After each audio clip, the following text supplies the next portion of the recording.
Welcome to Stage 8 of Tiger Valley 2018. This is the obstacle course. You have to cross through the obstacle, enter the school bus, and kill Freddy Krueger. I thought we were taking over for Miss Frizzle because government funding had been cut. Oh, that's what it is. We're actually not fighting Freddy Krueger, we're just taking over the bus. Right. Yeah, you're right. Government funding. That's why you got to go through the obstacles, because that's what was the bridges and infrastructure you needed to drive over to get to the school. Correct. Yeah, that's America in 2018. So anyways, you start off in this hula hoop.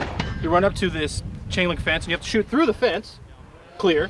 Then you run over to a wall, and you shoot over the wall, and you clear. Then you go to the Jacob's ladder and crawl up these poles and shoot from the top of the Jacob's ladder, clear. And then you have to do it. These guys do this individually. And then you run over to... Was it the rooftop? Rooftop, and then you do that. No, it was another wall. And then that was the 6-foot wall. Oh, correct. And then we have to figure out how we're going to get over the top of that thing. So we're going to do this thing where you like put her knee down and stand on the other shooter. You literally stand on each other, right? Right. I promised to maybe shart on you. I hope that doesn't happen. Yeah, because I did have a hot dog and mac and cheese earlier. But that's neither here nor there. It's not a penalty, so it won't really matter. And then there's a rooftop. Then there's the weird Irish table. Window. The window. Then an Irish table. And then you stop in a helicopter. Both have to hit the target. And then there's an M240 Bravo with 10 rounds on a belt to get a bonus. Get a bonus. One hit gives you a 1-minute bonus. All the other hits don't, but it doesn't matter. You just blast out the belt. Well, you can see there's a lot going on here because we don't even remember what it is, and we had the briefing. And Mrs. Frizzle, was it? Yes. She's at home kind of in desperation right now trying to figure out how to feed her cats. So let's get this done, and maybe we can help her out too.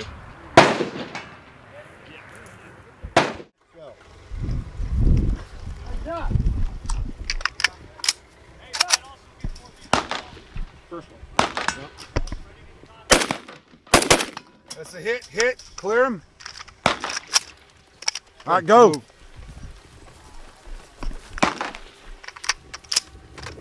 Target 2. That's a hit. Target 2. Clear, clear. That's a hit, clear it. You're moving.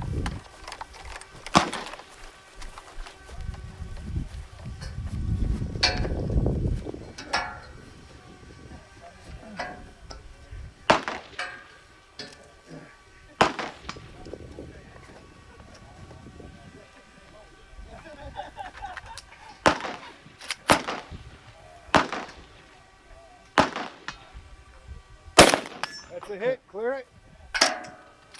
All right, coming down.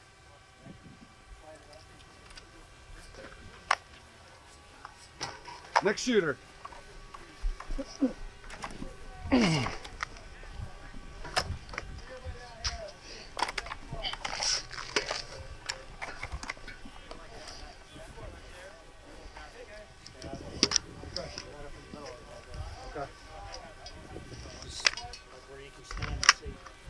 Roger.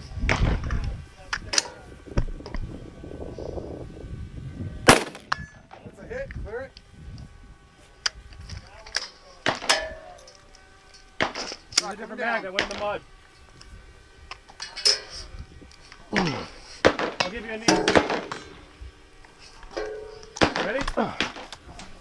Moving. Get your mag out. Right here. Yeah.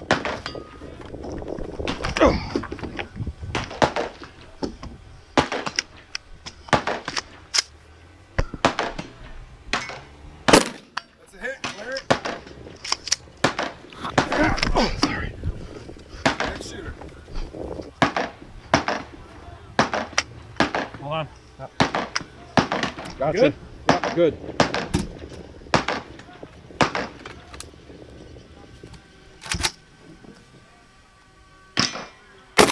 That's a hit, clear it. Next shooter, come on. You're moving.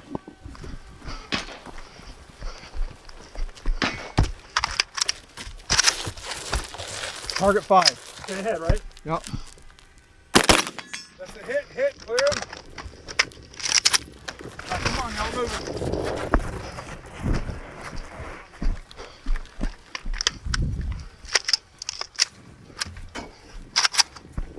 Target 1, 2, 3, 4.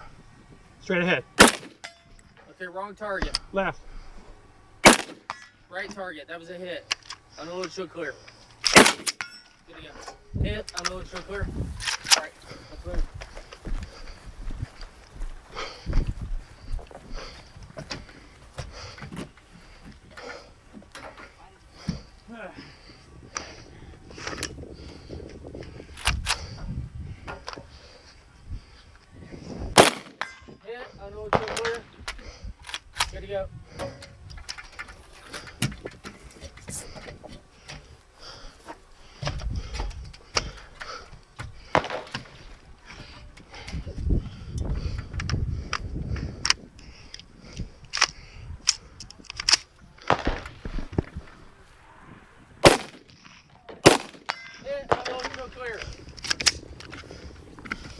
Ready?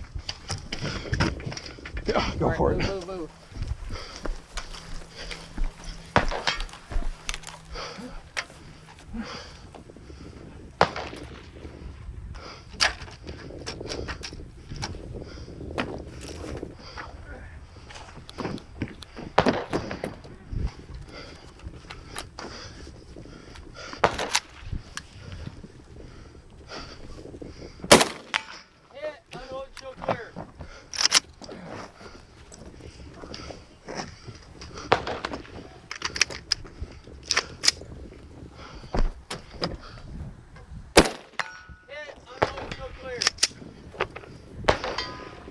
Throw me my mag.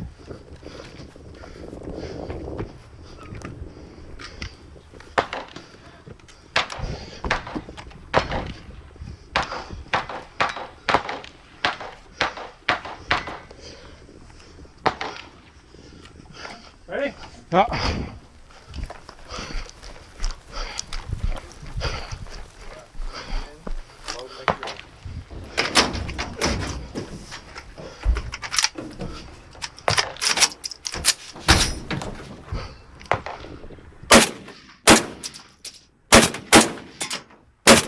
Hit. Clear. Hit. Clear. Go with the gun.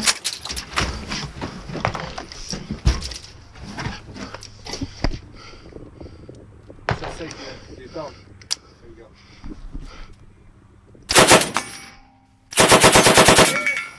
Get some!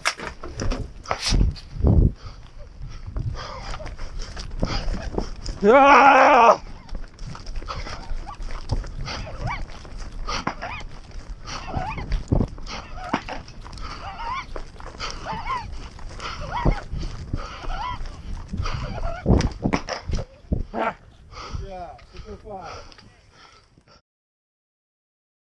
All right, welcome children. My name is Mr. Fig, and I'm going to be your tour guide on this journey of nihilism and suffering.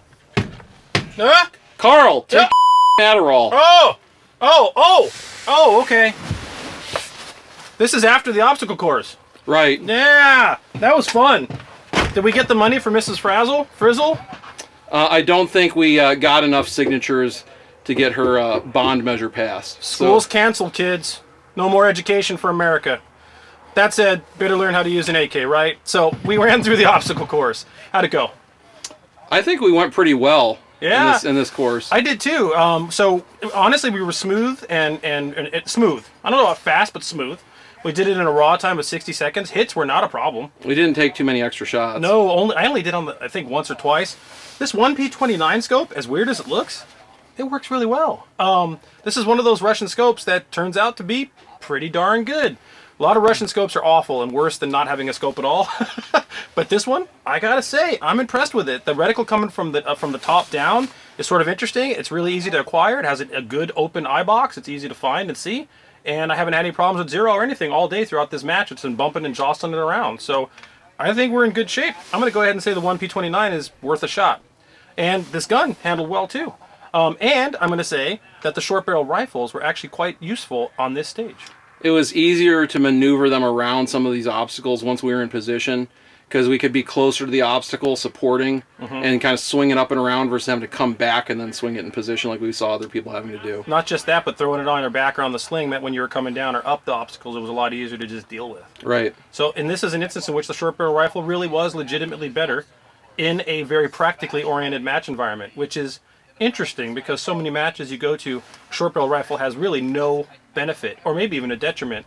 But the more practical the match, the more you start to find out why these things are valued in the field. Yeah, we're not really worried about split times here or how quick we can double tap targets. It's more about the movement. So I think we made the right choice. I do too. This was an interesting stage. Now, that said, I shot this clean, and I'm going to go and have to say this. You're catching up to me on penalties. You had 2. Yes, I had 2 penalties. One, I engaged a target out of sequence. I just counted over the wrong number when I got in position. And then the second was I was focused on getting on the 240 and the chopper, so I forgot to retain my magazine. While I dropped the pistol mag in another stage, I got a penalty for a similar thing. So the thing is interesting is we haven't really made marksmanship errors. It's mental errors once we're under the pressure of the clock and trying to figure out how we're doing these obstacles on the course. Well, what's interesting about that is this match, and Tiger Valley in general, presses people beyond their comfort zone and those types of mental errors occur, and that's the only type of environment where I think that actually learning occurs, because if you're shooting stuff that you're already pretty much mastered at, or at least really good at, and don't push yourself beyond your limits, you don't find the deficiencies in your skill set. And I think Tiger Valley does that pretty well. Yeah, I think we're both finding that depending on the stage, we need to focus a little bit more on switching gears between the obstacle or the physical challenge, then going back to the shooting challenge, being conscientious about what the shooting challenge is. And in reality, in terms of actually hitting stuff, you and I are doing quite similarly, I would say, with these guns. And that tells you, I mean, this little 8.5-inch barrel with this weird Russian scope, and you've got a very modern AR-15 build with a variable. The thing is, everybody wants to focus on the gun, and that's one of the things I like to do with InRange, is it isn't the gun, it's the shooter.